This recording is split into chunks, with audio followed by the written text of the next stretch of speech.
Prayer is really the foundation of our life here. As St. John Chrysostom, one of the great early church fathers, said, "What light is to the eyes, prayer is to the soul." So it's absolutely vital for our spiritual life. In more recent times, St. Therese of Lisieux, a different monastic voice, said that prayer is the lever that lifts the whole world towards God. What does St. Benedict say?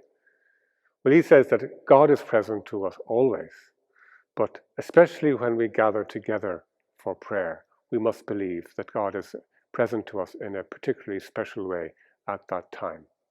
And that's why we gather at regular intervals across every day. And so prayer, you could say, is like sharing who you are. It's like friends. They share who they are with one another. And in prayer, there's a sharing of God and myself together. And that's why it's important also to have individual prayer as well. And we structure that into our day.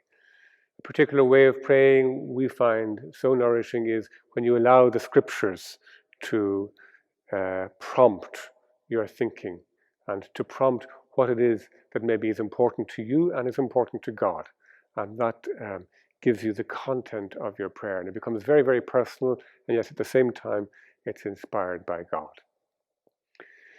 It's important also, not just in the monastic life, but I think in every Christian life, not just to pray at set times, which we should try to set aside those kind of times, but to shoot little arrows of prayer towards God all the time.